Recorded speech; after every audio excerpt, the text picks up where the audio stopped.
too long. I was in CWS before IES. So I think I joined CWS when I was 4-year-old. I was in a Sunday school, believe it or not. That was like ages ago. And then grew up in the whole, like kids' church, teens, and then adult church, and then switched to IES.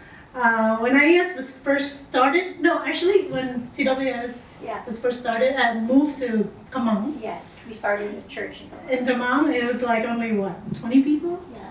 And that was really nice, and I was part of that, and then grew into, and then now IES from the start, and then now I'm here. So you grew up IES all your life, you know, Bujiji since you were... Yeah, go IES, go IES. Okay. I was 12 when I first met. Yes. Okay. So Fita Fisher. So Fita is married to Rick Fisher. Yes, Is he right. currently a deacon? He is a deacon. He is also a deacon, and Fita is also a deacon of IES. Yes. And she's a mother of 3. Portia is here, and there's also Sila and Olivia. Yep. So she's a mother of 3. Oh, sorry, I didn't see. She's got it. Okay. And then you're also very active at SPH in the Yes, the PTA, PT, PAG. PAG. Yeah, it's Yes. a PTA, but we call it PAG. Yes. We're an association group. Yes, and then also you are working in the corporate Healthcare. healthcare. Yes, as a as a special advisor for Swire Investment Indonesia. That's right. Okay. So a little bit of introduction of Fita. That's right. Okay, thank you Fita for being here and wanting to share with the ladies here. My So pleasure.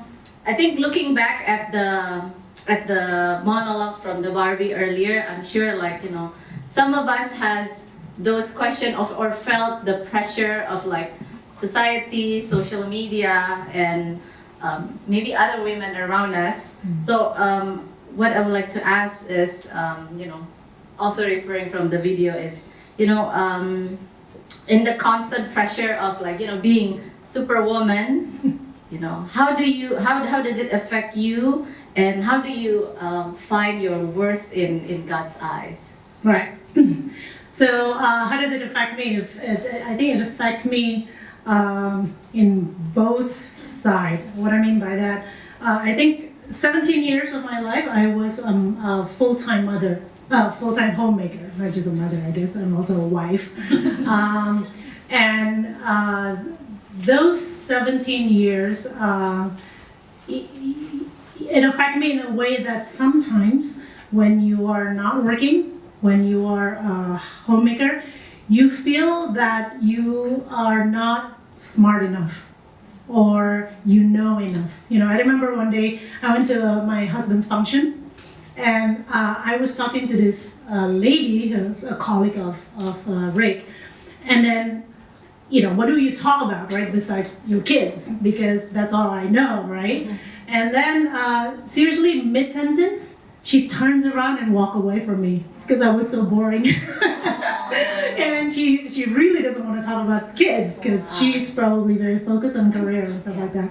And obviously it affected me because up to these days, I still remember. And I remember feeling conscious about it and feeling insecure about it and feeling like unease, Or, when I'm at home and Rick talks about business, sometimes it makes me feel like, stupid a little bit, or if he mentioned a little bit,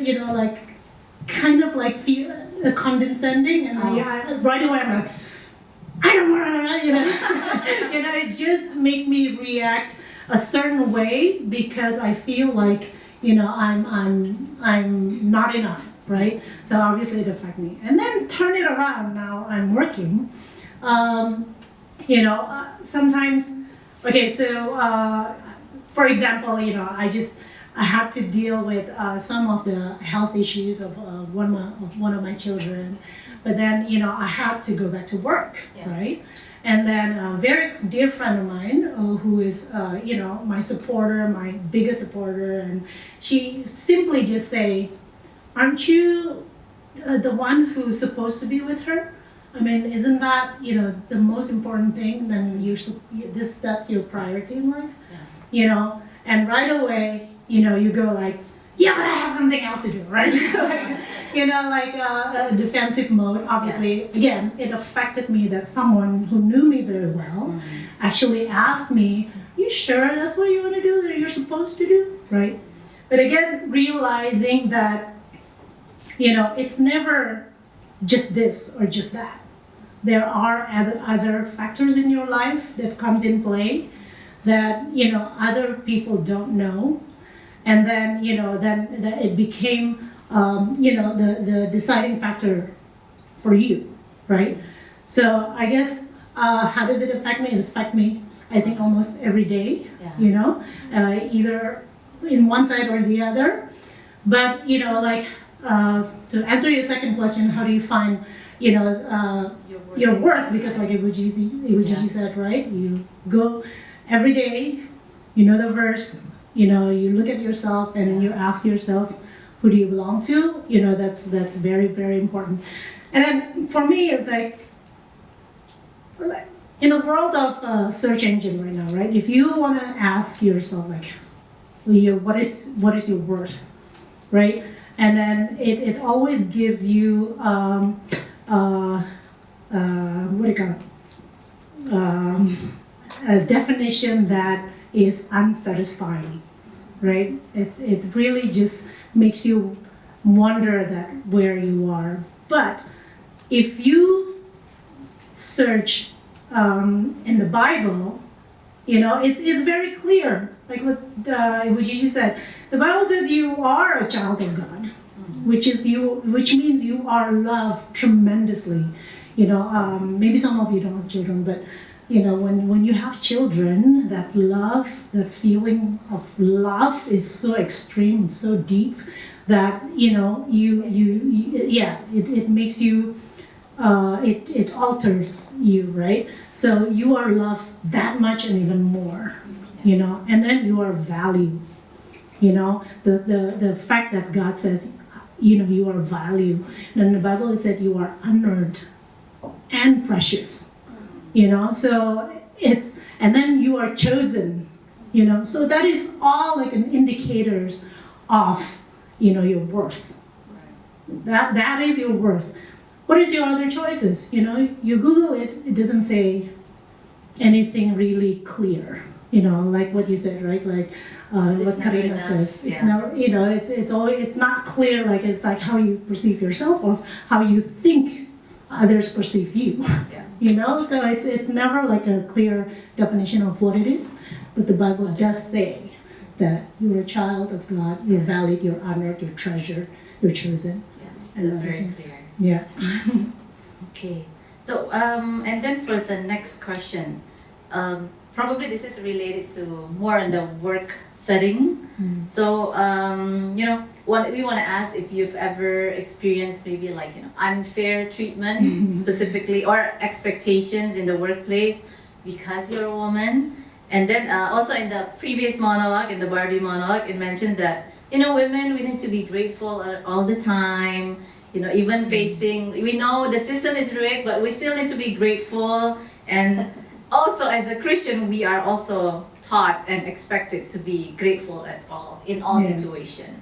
So probably the main question is, how do you balance the concept of being a concept of gratitude with the need to advocate for yourself and also maybe advocate for the other women around you? Right. Yeah. So I'll tell you a story. When I started working, right, I entered this management group full of men, right? And then right away in my head, I'm thinking, men and me. Like 5 men, 2 women in a management group, and then here I am coming in.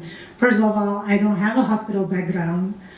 I was what do you call it? I was blessed to have good leaders, like someone who actually noticed what I do outside of my CV, So I was just requested, hey, you're good at this. Do you want to try? She doesn't really know me personally, but she's heard of me. And then we spoke for a little bit, and then she's like, you want to take on this role. So I enter into a role with no healthcare background or hospital background, but I love people, right? So that is my main thing, I think. I just genuinely, I love people. I find interest in them. So I said, yes, yeah, sure, because it's going to be an operation side, which means I'm dealing with people, all the time. So I walked in not knowing that. I'm already feeling probably small because not knowing, I know that I don't have a hospital background, and I see their faces. They've been working in a hospital for years, right? Maybe they're already side-eyeing me, maybe. Or maybe that's just my feeling, and they're all men. So what did I do? So this is a technique for you girls, young women maybe. When I come in, I wear my highest heels. My highest heels. I figured if I cannot mentally feel bigger than them, I'm going to physically overpowering you. So at least when they look at me, they have to do this, and I can do this, right? So I wear my biggest, thickest, highest heel, and then I sit there, and when I talk to them aggressively. So I lean forward, I look at them in the eyes, and I said, oh, so how do you feel today? And all these things that I physically just take charge and make sure that I feel secured, and then if I can do anything else, and then you can prove your skill later on, right? You can, as you go along, you can prove your skill later on, but in the meantime, what do? You just have to find a way, right? You have to find a way to get in and then make it physically bigger. Physically bigger. So that is, like one thing. And now I even still joke, and then I switch job. And then, now my job is meeting with different kind of groups of people. So I don't even know what I'm walking into. It could be men, it could be women, and then you have to calculate, like what Barbie says.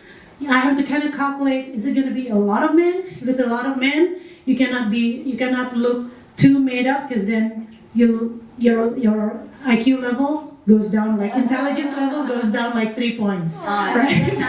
If you're too pretty, they think that you're dumb. But then when you're not pretty enough, then they don't even look at you or listen to you. And then if you say too much, they think like, don't say too much. So you have to calculate even before you go to a meeting.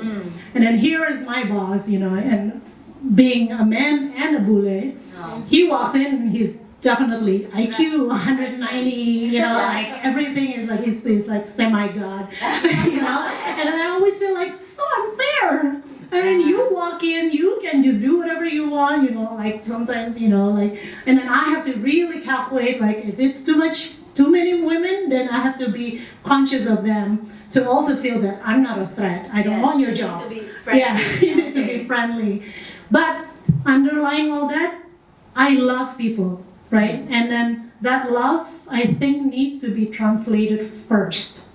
In everything that you do. You can try and be big and all this, but at the end, it's your love, your kindness, because being unfairly treated means that you already put a standard on what's fair, right? Yeah. So is your standard correct based on what? What is your motivation for your standard? I think that is those are the things that you can check for yourself. What is my motivation? If your motivation is self-assurance, then you're already lost from the start, right? Because that shouldn't be your motivation. Your motivation should be you are a Christ image. So watch out, right? Watch out for what you do. Set up what is fair, right? What is fair? That should be Christ standard. Not your standard. That's right. Yeah. We shouldn't have that self-entitlement that we need Yeah. to be treated a certain way. What's fair, like to us, maybe it's not Not fair to necessary. others. Yes. Yeah. Okay, Yeah. that's a very good point. Mhm. Thank you. Okay, and then so we're still gonna talk about being Superwoman, but this is more in the Christian, as a Christian woman as well. How can Christian women navigate towards the same pressure, like to be Superwoman, but still prioritizing our relationship with God, and then our own like well-being. Maybe can you share like some practical tips based on your experience, juggling the role of wife, mother, daughter, sister, friend, working woman, ministry, and also volunteers. Right. Yes, because you're also very active at IES, yeah, and your own well-being. Sorry. Right. So I guess how many of us go to IES here? How many of us have heard Pastor Dave's sermon on what was it the was it abbreviation? Sure. Or is it or something? But my biggest advice is know the rules, know your priorities, play by the rules. So what are your priorities? Number 1 is God. Yeah. Number 2 is your spouse, if you're married. Number 3 is your children. Number 4 is your extended family, right? Or friends who became family. And then work, and then ministry, and then etc. Right? So play by the rules. Know your game. Like I'm gonna give the sports analogy that I told you about, right? Like when you play in a basketball game, it's a sports contact sports. It's a contact sports, right? And then when you know the rules, you know certain things that you're not supposed to do. So 1, you don't get hurt. 2, you don't hurt others, right? And then God is your coach, right? He sets the play. You play by his game, right? His rules. But then you have your teammates there, right? And then the goal is to score the goal. But you play together. So it's the same thing. If you play with someone who doesn't play sports, who doesn't know the rules, what do you have? Disaster, injuries, right? Because you're not supposed to, let's say you're trying to shoot a ball, you're up in the air, and then someone can just push you because they don't know that's not what you're supposed to do, right? Then you get injured, and maybe you'll injure that person because they pushed you. So, it's going to be messy, right? So I guess the suggestion is, make sure that you know the rule of the game. You know your boundaries, God comes first. And everything else derived from that relationship, right? And then there's no confusion. If your husband said, hey, I want you to come to a function with me, and then your chick goes, stay home. Who do you pick? Right? Like, so there's not going to be too much of confusion. Of course, your spouse will say you should put the kids first because he loves them too, right? So, but the point is, if you know the rules, you play by the rules. It gives you freedom, and then it gives you boundaries on every action that you take. But in the Bible, it also says that in everything you do it for the glory of the Lord, the kingdom of God. So at the end of the day, it doesn't matter which one you pick. If you have to juggle, right? At the end of the day, what you pick, God will use that to be to glorify His name. If you're doing it to glorify His name, if the motivation is right, whichever you pick, I think God will give peace in your heart, and you will do that amazingly. Yeah. Again, first, God first. Okay. And then I like the sports analogy, like, you have teams, and then like, in a marriage, of course, it's your spouse, and then you also have your group of friends, and then the family group as well as a support system. I think it also emphasized on the, we can't do it alone, we need community around us. We can't do it alone. Yes. you'll be in trouble if you try and do it alone, because that's when I think, like what Karina says, first maybe you search that person who can listen and help, so that you prevent it before you're feeling drowned already, right? So, that's key. Okay, now we're gonna ask some more questions about being a women in the workplace, or as a leader in the workplace. So, do you face any challenges as a Christian woman leader in the workplace? And does being a Christian bring opportunity to exercise your faith in the marketplace? Yeah, I think the way I looked at it is, I'm not the type who's like, some people are very good and always challenging. Hey, do you know Jesus? Oh. Have you read the Bible? Or do you want to come to this conference? You want to have this Christian community is very good for you. Some people are very good at that. I'm not. I'm more a big believer in you do what you want to say. So my action is what my ministry is. So I try to very, very hard to live by that. So especially in the workplace, when I know that a lot of the environment is very far from what the world says, is more defined than what God says. Right? And then in a workplace, it's very much like that. For example, you take care of yourself first before you take care of others. In reality, right? That's what the world believes. But what God says is, you take care of others. There's no going around that, right? And then in a workplace, you have to show team. What do you call it? Teamwork. Yeah.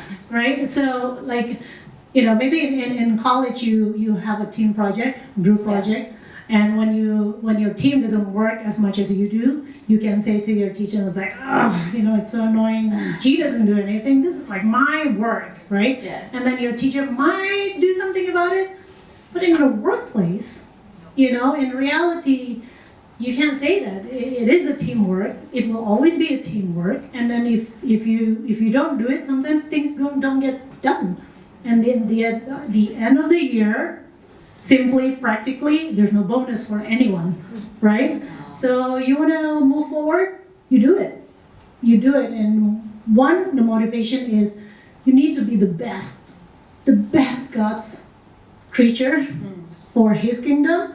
And then the second motivation is, just do the best produce, produce the best things out of your action. I think that is what we are called to do.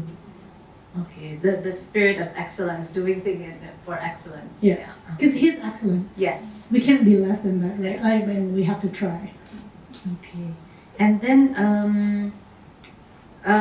talking about community earlier, we were talking about the importance of community. So maybe can you tell us, what does the role of community that you have in your circle, and then how does it help you in navigating the challenges that you have in juggling the multiple responsibilities as well? So again, right, know your team. I think I'm blessed with a husband who will cover me when I can't. Let's say do things for my kids. Oh, I get a meeting. Can you be at their performance? So he's like there. And then I was also blessed with my mother, who just passed, but she was always been that person for me. When I'm pregnant, I have a 2-year-old and a 4-year-old.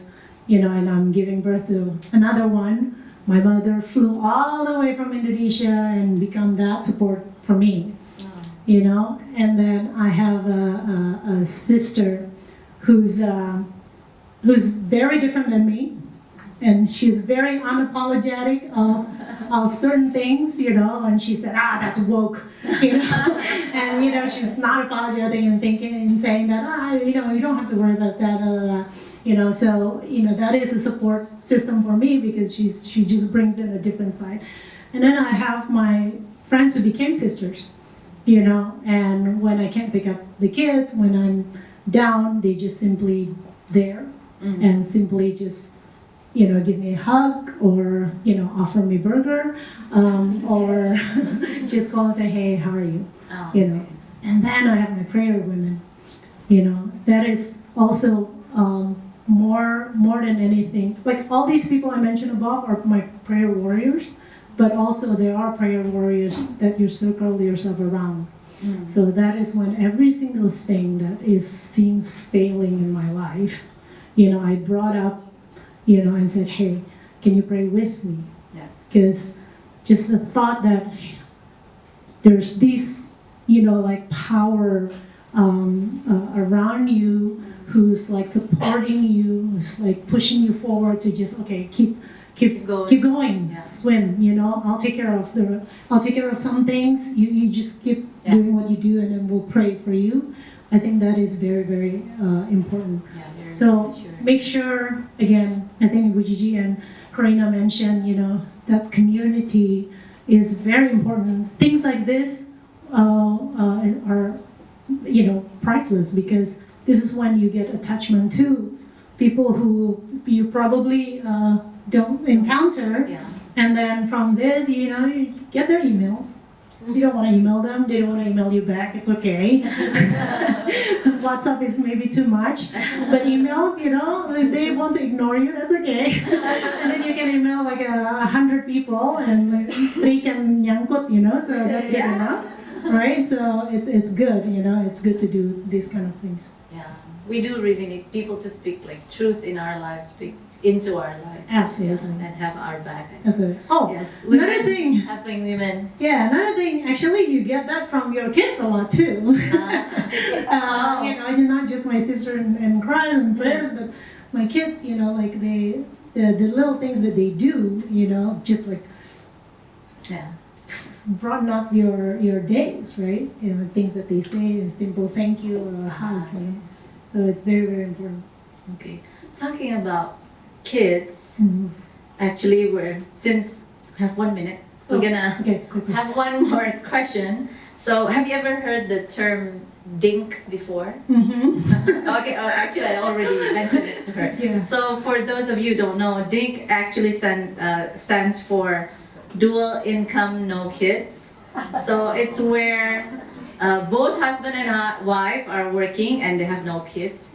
Typically, a dink couple would have a higher disposable income compared to couples that have kids. So there's actually a growing appeal to be, a dink couple, and basically to be child-free. And the reason is like, they want to travel, they want to like focus on career and like want to achieve personal goals. So I want to ask you, as a working mom, wife with 3 children, does having children ever like limits your ability or hinders you to achieve what you wanted to achieve, career-wise or your own personal goal? Probably I want to ask that. Does that hinder you? Yeah, or limits you? Does that limit you? Yes. But in return, does it give you a lot more? Yes. Absolutely. Yeah. It's not even comparable. But again, well, I'm not trying to be theological now, but my belief is in the Bible it says, fill up the earth, in Genesis. Fruitful. Be fruitful of the earth. Yeah, and then be the Lord of, not the Lord, but the Lord of the sea creatures and like you be the caretaker for the other of the earth, right? Yeah. Of the other creation. And then not just that, who here has a blankie that you love since you're babies? Or pacifier that you just can't get rid of, or something, stuffed animals that you love so much? Let me show hands. Okay, also some of you have that thing that you're so attached. It brings you so much joy when you see it, right? Yeah. And then finally, in Tested. my case, yeah, it's finally reflected Yeah. when I have kids, you know, and you learn all this, the fruit of the spirit, the patience, the self-control, the loyalty, the kindness, joyful, all that you can only learn, I think, for me, from the kids. You know, you get the full extent of that, you know, The like full yeah. experience is really from that. So from that alone, I just don't want you to miss out. Because, you know, I still travel. You know, my kids and my husband will testify that once a year I go for, you know, like 10 to 2 weeks. You know, Girls' I used to a girls trip. Ah, okay. Yeah, so Yeah. girls trip is still possible. Yeah, it's still possible. You just have to, you know, like manage your time better. And then with work is a little bit more, you know, because now with work I'm very limited, so I'd rather spend those with family. And then because you have your friends like your family, now you spend family and friends. You know, it became one big family trip. So it's not like you're missing out really. You know, you still can travel. You still have the freedom, and then you get extra. You know, with having kids. We're having kids that's more meaningful, and there's still joy in that, and Very more much. meaningful. It's just a different Yeah. different way of loving. Yeah, it's just a different experience that I think you can only get. And you know, that's how our Father loves us. And then you understand it more again when you have When you have kids. children, you know, like you understand like, oh, that's how much He loves us. even more. Yes. It's magnified, yeah.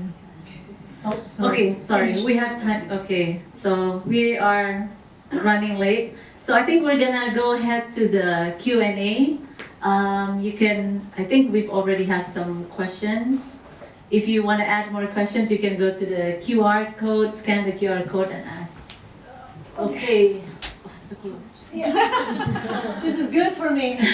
Can you share advice and tips on how to balance life between different stages of life? As single woman, dating, married with no kids, and married with children. Okay. So progressively from single, Okay. dating, married, and having kids. All right. I hope I can help you here. Different stages of life. So when you're single and dating, all the way until now, I think the balance is still has to be the same, right? What I'm saying is, remember who you go. Remember what you put value on, right? Which is God, and then you know your daily life should be accordingly. Again, play by the rules, right? You know, if you have God in mind, then your life will, I think, settle down. As I know how it is to be single. Oh, I want this or that. You know, that guy is good, but that guy is sweet, but that guy is, you know, have a lot of money. You know, so again, check your motivation. I think it's very, very important always to check your motivation. And then, and as a single woman, balancing is very, I think it's easier, right? Because In hindsight, Yeah. it's easier. it's easier because you have to balance less Less things on your plate. Yeah, less things on your plate. Now, dating, gosh, it's been so long. Dating, I think, yeah, dating for me, because we have the same hobby, maybe practical tips. I think it also goes for now as married couple. If you don't have something you're excited about together, you know, then it brings kind of like a gap in your marriage. I would assume dating is the same. If you have your separate friends and he has your separate friends, and then their friends don't Separate gather, then you have separate lives, right? Then you go girls trip, you goes in guys trip, you know, and then when you're together, you really have nothing in common, you know. in marriage it's even more magnified, right? Because you can only talk about your kids, for example. And then what happens when your kids are gone? Then you have nothing to talk about. Yes. So, pick up golf, so that you can play together. Pick up something else that you can play together. And then in a dating world, then belong to a couple group, a sub group with both of you in it, not just girls group or, guys group, right? So that would bring your relationship, stronger. And then married with no kids, it's wonderful because you have that time just to be the two of you. To date. Yeah. But you're married. But you're married, but it's you see them every day. And then this is when you're vulnerable because you wake up looking like that and he's already seen it, and then it's vice versa, right? So you are at your best or worst and they would know it, and it's wonderful. And then you have kids. That's when I think the connection between you two has to be understood perfectly, because you need to be one. The foundation has to be clear that this is mom and dad.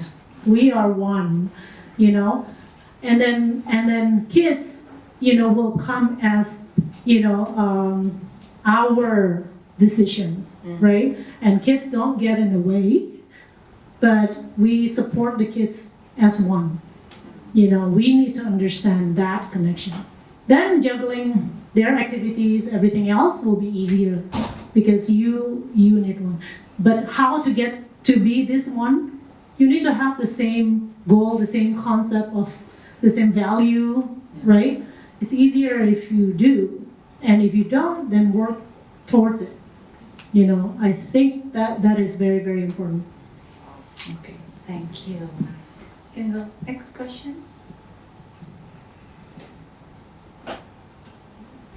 Oh, how can we deal with imposter syndrome?